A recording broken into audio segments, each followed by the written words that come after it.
Sixième partie du cours sur la cinétique chimique.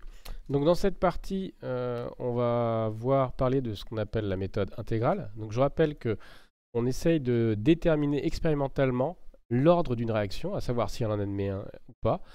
Si oui, l'ordre total et l'ordre partiel par rapport aux différents réactifs, et la constante de vitesse à la température fixée. On a vu une première méthode dans la précédente partie, qui était la méthode différentielle, qui consistait à tracer le log de la vitesse en fonction du log de la concentration, et l'ordonnée à origine nous donnait la constante de vitesse, tandis que Q nous donnait, donc la pente nous donnait Q, l'ordre total, évidemment à condition que l'ajustement puisse être réalisé correctement, c'est-à-dire qu'on obtient des points alignés, c'est-à-dire une loi affine, ce qui est le cas dans le deuxième cas à droite et qui n'était pas le cas dans le premier cas. Alors en fait, la méthode différentielle pose un certain problème qui vient de la dérivation numérique. Si on n'a pas beaucoup de points, on est en train de dériver en fait une fonction qui est discrète, et donc ça peut engendrer pas mal d'erreurs. Et on ne peut pas forcément voir le caractère linéaire ou pas de ln de v en fonction de ln de a. Donc il y a une méthode un peu plus précise, mais un peu plus fastidieuse, qui est la méthode intégrale. Donc voyons ses avantages et ses inconvénients. D'abord, on va la décrire. Alors qu'est-ce que c'est que cette méthode intégrale ? Eh bien, pour commencer, nous allons écrire l'équation différentielle vérifiée par la concentration. Donc on va imaginer, on va toujours se mettre dans le cas de figure où on a une réaction qu'on va formellement écrire comme A plus B donne C plus 2D. Et on va suivre, pour suivre l'évolution de la réaction, on va suivre la concentration A de T, donc du réactif A. Et notons que nu A est égal à moins 1, ça c'est le coefficient stoichiométrique algébrique. Alors, on va écrire l'équation différentielle vérifiée par la concentration A de T. Alors pour l'écrire, on va faire deux choses. Premièrement, on va écrire la vitesse par définition. On va écrire la vitesse de deux manières différentes. Premièrement, par définition, V c'est dx sur dt, où x est l'avancement volumique. Et donc c'est égal à 1 sur nu A dA sur dt. Ça, je vous renvoie aux premières vidéos où on avait défini l'avancement volumique et la vitesse de réaction. Deuxième expression de la vitesse, ça va être par hypothèse. Alors, on va faire l'hypothèse que la réaction admet un ordre. D'accord ? La réaction admet un ordre. Et cet ordre, il va être tel que, et on verra comment on se ramène à ces cas-là. Souvenez-vous, dans le cadre, on va prendre que des cas de figure où la vitesse ne dépend que de la concentration du réactif A, et donc l'ordre partiel par rapport à A, c'est aussi l'ordre total petit q. Donc on se place dans cette hypothèse. Donc vous voyez qu'on a deux expressions de la vitesse, 1 et 2. Évidemment, 1 égale 2, c'est équivalent à 1 sur nu A, dérivée de la concentration de A par rapport au temps, est égal à k fois la concentration de A à la puissance Q, ce qu'on peut réécrire encore. Dérivée de la concentration de A par rapport au temps est égal à k fois nu A, concentration de A à la puissance Q. Et vous reconnaissez une équation différentielle d'ordre 1 sur la concentration A. Et donc, ce qu'on va devoir faire dans la méthode intégrale, c'est qu'on va intégrer cette équation. On va l'intégrer. Alors, on va l'intégrer dans trois cas de figure. Alors, je vais appeler ça loi intégrale. Loi intégrale. Alors, qu'est-ce que c'est que la loi intégrale ? C'est si vous résolvez cette équation, eh bien, vous obtenez tout simplement l'évolution de la concentration en fonction du temps. Alors, pour obtenir ça, il faut intégrer l'équation ici que je vais appeler étoile. D'accord ? Donc, intégrons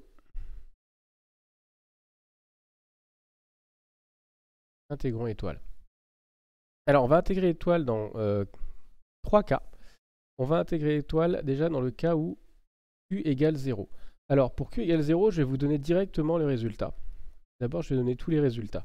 Alors, après intégration, on trouve que la concentration s'écrit concentration initiale, donc ça c'est à t égale 0, plus k la constante de vitesse fois nu a fois t. Alors évidemment, on retrouve que la concentration décroît puisque nu a est négatif. Si Q égale 1, donc on a une réaction d'ordre 1, À ce moment-là, on trouve que ln de A, le log de la concentration, c'est le log de la concentration initiale plus K fois nu A de T. Et enfin, le dernier cas de figure qu'on va envisager, c'est le cas où Q égale 2. À ce moment-là, on trouve que l'inverse de la concentration est égal à l'inverse de la concentration à l'instant t0 moins K fois nu A de T. Alors, on va parler de ça et des démonstrations de ces résultats après. Ce qu'on voit ici si on fait une réaction d'ordre 0, en fait, on s'aperçoit que la concentration est directement une fonction linéaire. Non, pardon, linéaire affine. Excusez-moi, c'est une fonction affine du temps. D'accord? Si on a une réaction d'ordre 1, eh bien, c'est pas la concentration qui va être une fonction affine du temps. En fait, ça sera une fonction exponentielle si vous faites la résolution. C'est donc son log qui va être une fonction affine temps. Et si la réaction est d'ordre 2, eh bien c'est l'inverse de la concentration qui va être une fonction affine du temps. Bien. Alors, je vais revenir là-dessus après. Je vais juste faire la démonstration de ces résultats, c'est-à-dire vous montrer l'intégration. Alors, pour Q égale 0 et Q égale 1, pour ne pas faire finalement 3 fois la même chose, je vous renvoie au poly de cours qui est sur le site. C'est fait dans le poly de cours, vous pouvez aussi essayer de le faire par vous-même. Donc l'ordre 0, c'est très très simple à intégrer, la loi affine vient tout de suite. Ici, pour Q égale 1, vous allez avoir une loi exponentielle. Ensuite, en prenant le log, vous avez cette relation-là. Et moi, je vais juste traiter le cas Q égale 2. Alors, on va résoudre ça. Donc je repars de l'équation différentielle qui était dérivée de la concentration, dérivée de la concentration de A par rapport au temps, égale donc K fois nu A. Alors ici, nu A vaut moins 1. D'ailleurs, donc je peux peut-être le remplacer. Ou à la limite, il ne vaut pas forcément moins 1, il vaut ce qu'il vaut. Je vais laisser nu A. Vous pouvez remplacer par moins 1 ou pas. Donc dA sur dt, ça va s'écrire K fois nu A. Par contre, je vais remplacer Q par 1 carré. Ok? Et donc on va intégrer ça. Alors comment j'intègre ça? Je vais intégrer ça un peu à la physicienne. C'est donc que je vais opérer en fait une séparation des variables. Alors c'est un truc un peu cochon. Il faut prendre des gants. On va dire, la justification un peu à la physicienne, c'est dire qu'on a des fonctions qui vont bien avec les propriétés qui nous autorisent à faire ce genre de résolution. Et donc, ça, je vais dire que c'est équivalent à dA. Je vais mettre tout ce qui dépend de A à gauche, dA sur A carré, et tout ce qui dépend du temps à droite. C'est ça la séparation des variables. K fois nu A fois dt. Ok, on va supposer que j'ai le droit de le faire. Attention, on va quand même supposer, on va faire une hypothèse qu'il faudra vérifier derrière, que A ne peut pas s'annuler. D'accord? On va vérifier que ce soit bien le cas une fois qu'on a résolu. Ensuite, maintenant, donc on a D de A. Qu'est-ce que c'est que D de A en fait sur A carré? On a un élément différentiel sur A carré. Ici, on a un élément différentiel du temps. Et donc, on va intégrer. Donc, je vais recopier ça. Et je vais intégrer entre deux bornes. Je vais intégrer entre la borne qui m'intéresse et la borne, une borne que je connais. Alors, ce que je connais, c'est ce qui se passe initialement. Initialement, la concentration vaut A0. Et moi, je veux la concentration à n'importe quel instant. Donc, j'intègre entre A0 et A de t. Évidemment, pendant ce temps-là, le temps, quand A égale à 0, le temps il vaut 0. Et quand A égale à 2t, il vaut t. Donc j'intègre. Alors quand j'intègre à gauche. Alors maintenant, il faut que je mette une application. En fait, d'ailleurs, c'est une pardon. Ici, vu que j'ai intégré, c'est une application. C'est une implication maintenant. Donc, implique quoi? Donc maintenant, c'est équivalent ici. À quoi? Alors, dA ou du sur u carré, en fait, c'est la primitive de moins 1 sur u. Donc en fait, c'est moins 1 sur A. C'est la dérivée, pardon. C'est la dérivée de moins 1 sur A. Puisque dérivée de 1 sur A, c'est moins 1 sur A carré. Donc, je vais obtenir moins 1 sur A entre A0 et A de t quelconque. Égale, pour le temps, l'intégration, elle est immédiate, c'est K fois nu A fois t. Donc, en développant le terme de gauche, je vais obtenir moins 1 sur A0 plus 1 sur A de t égale k fois nu A de t. C'est-à-dire 1 sur A de t égale 1 sur A0. Ça. Oui, c'est ça. Plus k fois nu A de t. Ok. Je vérifie un peu les signes.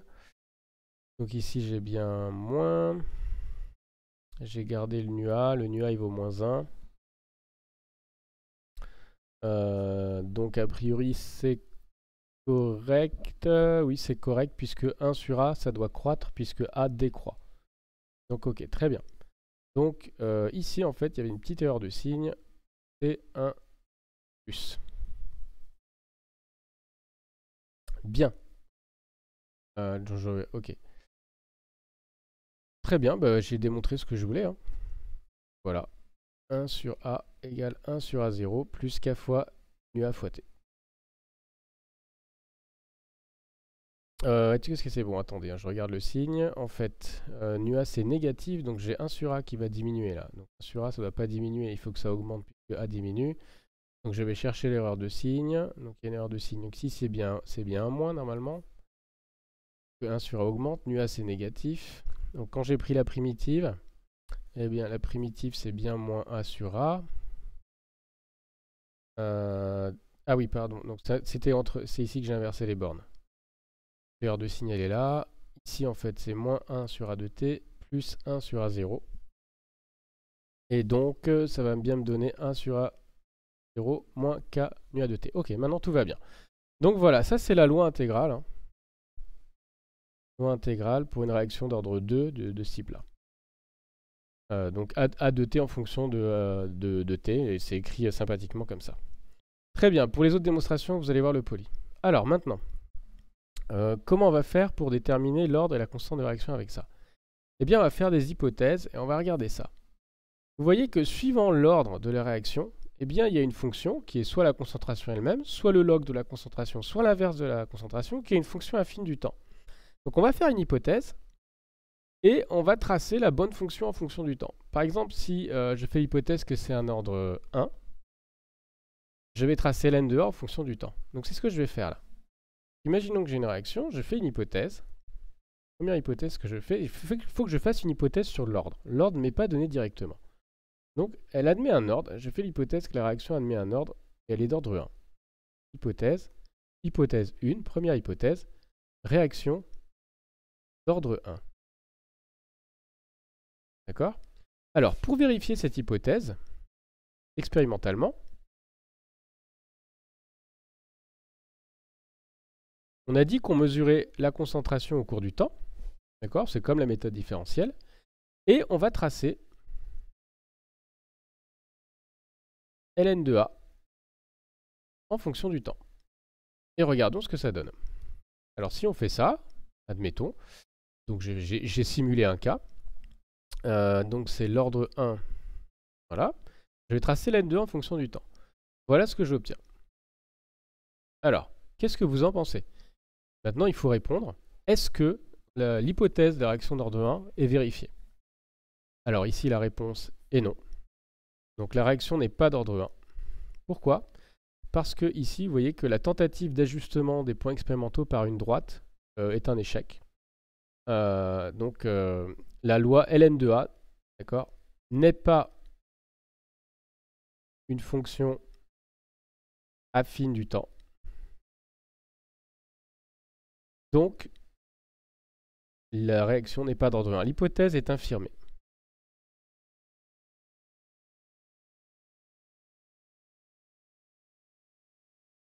Très bien. Alors ça, c'était le premier cas de figure. Qu'est-ce que je fais maintenant? Eh bien, je fais une nouvelle hypothèse. Hein. Donc j'ai toujours mes données, hein. J'ai toujours les mêmes données, j'ai le temps, j'ai la concentration au cours du temps, et je vais chercher un autre ordre. Donc par exemple, cherchons si la réaction est d'ordre 2. Alors pour ça, on va essayer de vérifier cette hypothèse, on va la tester, au sens où on la teste. Hein. Qu'est-ce qu'on va tracer? Alors regardez, qu'est-ce qu'il faut tracer là en fonction du temps? eh bien c'est l'inverse de la concentration. On va tracer 1 sur A en fonction du temps. Donc si on fait ça, voyons ce qu'on obtient. Donc 1 sur A en fonction du temps, ça donne ça. Alors qu'est-ce que vous en pensez? Eh bien oui, effectivement, on voit que l'hypothèse ici est vérifiée puisqu'on a bien 1 sur A qui est une fonction affine du temps.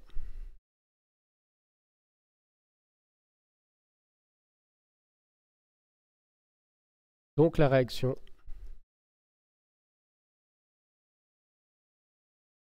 est d'ordre 2.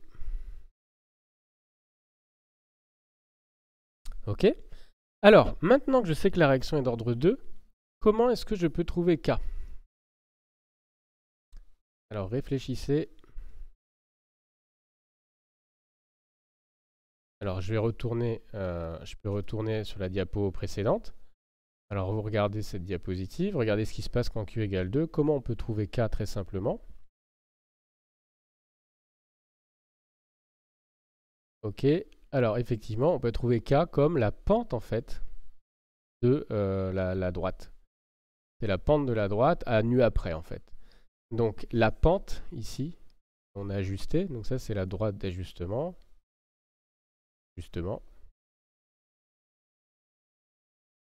Donc l'ajustement qu'on a réalisé, c'est y égale ax plus b, où x en fait ici c'est le temps et y c'est 1 sur la concentration.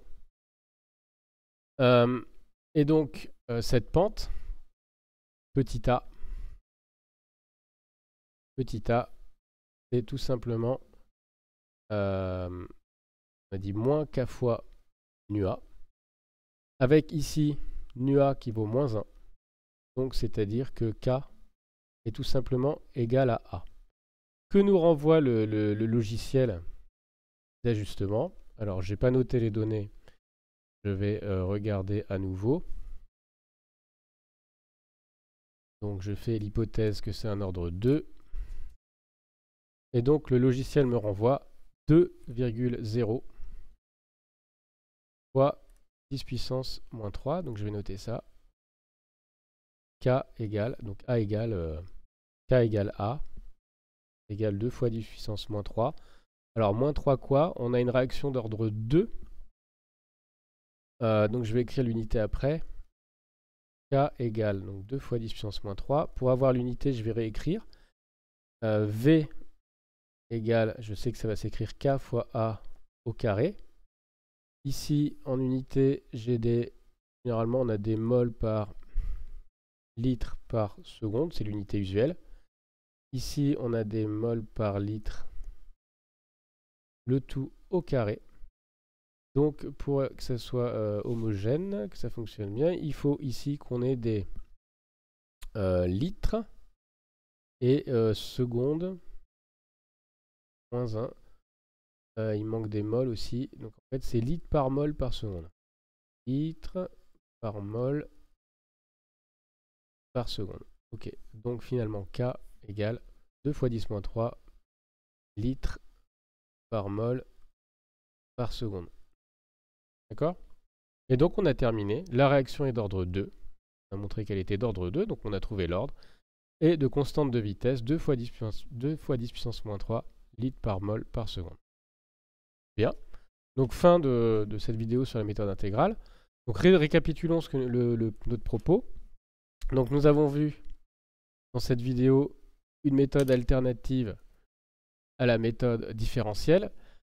Cette méthode consiste à tracer, en fait, à faire une hypothèse sur l'ordre de la réaction, donc 0, 1, 2, etc. Et à vérifier cet ordre par la tracée d'un graphe d'une certaine fonction de la concentration en fonction du temps. Donc par exemple, pour la concentration d'ordre 0, on tracera la concentration, à l'ordre 1, le log de la concentration, à l'ordre 2, l'inverse.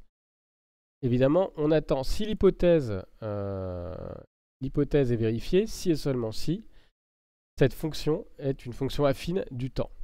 Donc, dans le cas de figure, si la fonction n'est pas une fonction affine du temps, eh bien l'hypothèse est fausse et donc la réaction n'admet pas l'ordre qu'on avait supposé.